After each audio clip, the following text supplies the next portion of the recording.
Kimi, halos matunaw sa sobrang lagkit at titig ni Paulo. Namiss nga ba ang dalaga?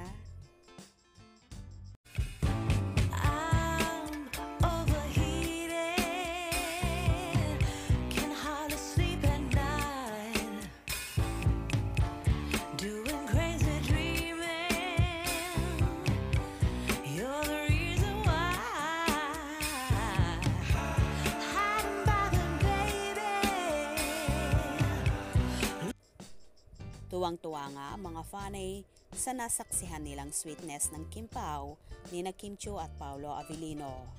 Hindi man sila ang magkasama sa pelikulang Elevator, pero parang sila ang magkatambal. Sa naturang premiere night ng pelikula, katambal dito ni Paolo ang kapamilya star na si Kylie Versosa bilang pagsuporta naman ni Kimi sa kanyang leading man. At napapabalitang kasintahan ay umattend nga siya sa premiere night kasama ang direktor na si Chad Vidanes at ilang mga kaibigan. Pinagkaguluhan naman ng mga Kim Pao fans ang dalawa na aakalain mo na sila ang magkatambal sa movie na ito, kung saan dinumog at pinagkaguluhan sila ng kanilang mga tagahanga.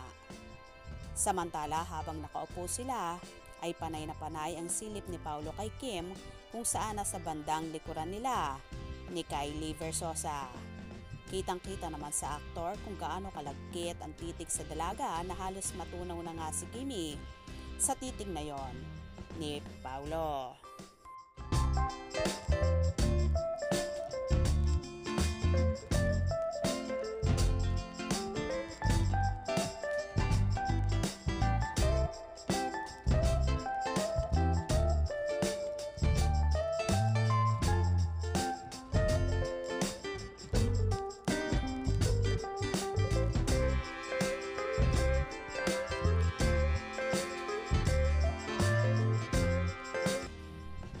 Tila na-miss nga ng husto ni Paolo si Kimi na ilang araw ding hindi sila nagpangitan ng personal.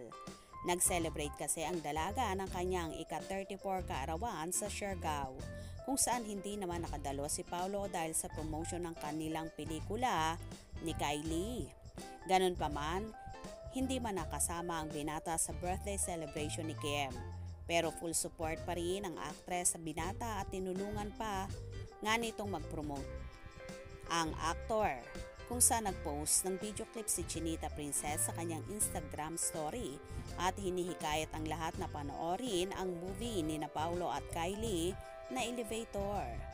Todo naman ang ginawang pasasalamat ni Paolo sa dalaga, kung saan nilagyan niya pa ng caption at nirepost ang post ni Kimi at sinabing, "Thanks Kimi."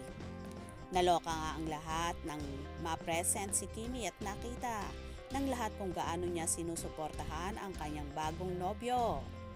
Agree ba kayo doon?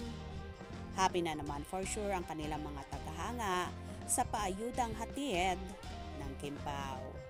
Kaya naman tumutok at huwag na huwag pahuhuli sa mga maiinit na kaganapan. Anong inyong magiging reaction sa video ito? Comment below.